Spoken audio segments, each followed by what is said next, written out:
Fakultas Kedokteran UI berkirim surat kepada Presiden Joko Widodo tentang imbauan penanganan infeksi virus corona di Indonesia.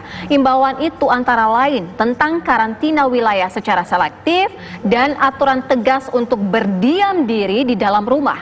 Untuk membahas masalah ini telah bergabung bersama kami Dekan Fakultas Kedokteran Universitas Indonesia, Profesor Ari Fahri Alsyam, dan juga pakar komunikasi Bang Effendi Ghazali. Kita menuju ke Profesor Ari terlebih dahulu. Assalamualaikum, selamat sore Bapak-Bapak. Prof. Ari terlebih dahulu mungkin bisa menjawab ini. Imbauan dari Universitas Indonesia untuk pemerintah mengenai kasus COVID-19 ini seperti apa, Prof? Detailnya. Ya, pertama begini, ini mungkin saya mesti ralat dulu karena sebenarnya apa yang ada di surat itu adalah memang buah pemikiran dari Dewan Guru Besar Fakultas Kedokteran Universitas Indonesia. Jadi Dewan Guru Besar Fakultas Kedokteran Indonesia akan bersurat dulu ke dekan, nanti dari dekan ini akan meneruskan ke rektor, nanti rektor meneruskan kepada pimpinan yang berwenang. Jadi itu sebenarnya prosedurnya, cuman kan terus terang saja di era seperti ini surat masih draft, udah begini tahu-tahu sudah viral gitu. Jadi saya mohon maaf karena sebenarnya surat itu ditujukan kepada prosesnya ditujukan kepada dekan, kemudian dekan nanti meneruskan kepada pimpinan universitas. Kira-kira demikian. Iya. Ini untuk saya meluruskan dulu nih mengenai surat ini. Iya, Prof. Ari, tapi imbauan ini paling tidak bisa muncul saat ini, baru saat ini. Kenapa? Apa yang menjadi dasar kekhawatiran sehingga akhirnya imbauan ini harus disampaikan kepada Presiden? Ya, jadi pertama mesti saya sampaikan seperti ini ya, bahwa dari awal kalau bicara soal Fakultas Kedokteran Universitas Indonesia, karena memang kami ini artinya kan kan seperti begini, ada sesuatu yang terjadi di tempat lain ya. Tinjauan kami tentu tinjauan akademik ya, tinjauan akademik. Kemudian dari tinjauan akademik ini kan kita melakukan melihat ini bagaimana proses yang terjadi di sana begitu ya. Kita belajar evidence based medicine-nya ya sebelum kasus itu sampai ke Indonesia ya. Kemudian selanjutnya kita sudah mulai itu dengan berbagai macam aktivitas ya, sosialisasi kepada masyarakat, mengundang pakar-pakar virus kita, pakar-pakar ahli paru kita ya, berlanjut terus, dan kami juga terlibat dalam berbagai hal ya. Kemudian juga ada teman-teman kita yang duduk di tim pakar gugus tugas ya, kemudian juga ada yang juga pernah diundang oleh KSP. Jadi artinya begini, bahwa masukan-masukan dari pakar-pakar Fakultas Kedokteran Indonesia itu sebenarnya selalu berjalan begitu ya.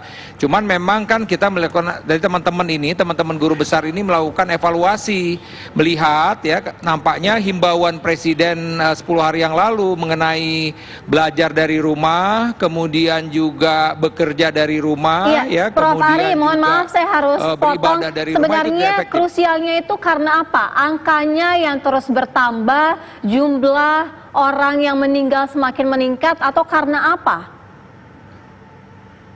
Ya, pertama begini, angka itu semakin meningkat ya.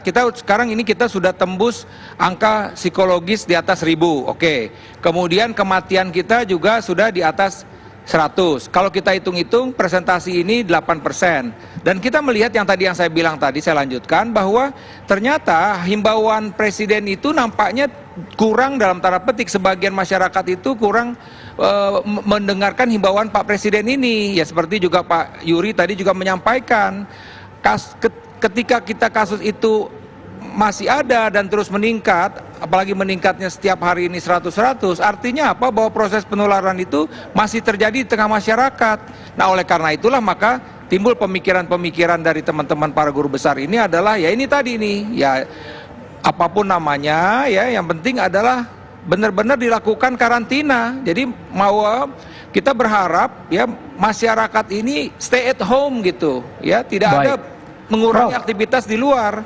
Karena ketika masyarakat itu ada di luar ya, itu berpotensi untuk terjadi penularan ya, karena tadi bisa saja close contact dekat ya, kemudian juga tadi misalnya ke mall atau ke segala macam ya, megang tangan ini kemana-mana. Nah, ini ada potensi-potensi penularan terjadi apabila interaksi antar masyarakat sesama masyarakat itu masih tinggi gitu di tengah-tengah masyarakat. Itu sih intinya sebenarnya. Baik Prof. Fahri, kita lihat pandangan dari Bang Egy sendiri. Benar-benar karantina harus mengikuti anjuran yang ada. Seperti apa Bang Egy melihatnya untuk karantina wilayah sendiri ini?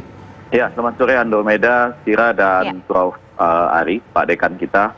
Secara tidak langsung saya mau mengatakan saya sangat mendukung apa yang disampaikan, walaupun tadi belum resmi oleh Rektor UI ya, tapi sudah disampaikan oleh Pak Dekan, Prof. Ari, dan barangkali banyak masyarakat yang lain, untuk langsung menjawab pertanyaan Andromeda tadi dengan mengatakan, saya sih sekarang tidak terlalu peduli ya istilahnya mau lockdown, karantina daerah, karantina lokal atau apapun. Menurut saya berdasarkan community-based communication center itu, saya juga sering berdiskusi dengan Prof. Ari, rasanya sudah saatnya kita mulai membangun semacam gotong royong di tingkat RT. Jadi sederhana tuh kalimatnya menjadi, lupakan kalimat karantina atau istilah-istilah lain. Kalau masih mau tetap dipakai pada pembuatan strategi di atas atau surat menyurat, silahkan. Tapi judulnya menjadi gotong royong di tingkat RT. Dan itu sudah mulai dilaksanakan, saya lihat ada di Makassar, di Jogja, dan lain-lain itu.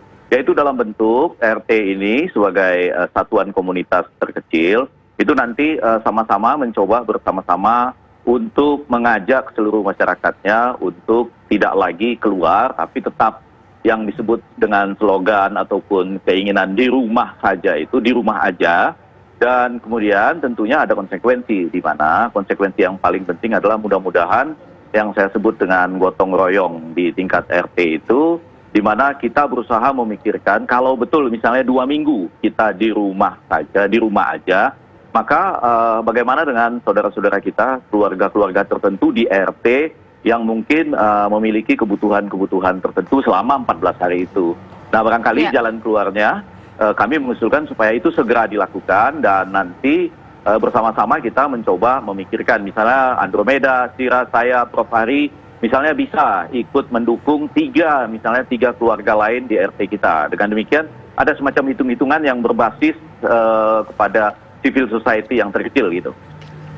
Bang Egy, bagaimana bisa membangun komunikasi masyarakat kita supaya sadar untuk tetap berada di dalam rumah dan jangan keluar dari DKI Jakarta, apalagi sampai mudik pulang ke kampung halaman? Usai jeda ya Bang dijawabnya. Kabar Petang segera kembali.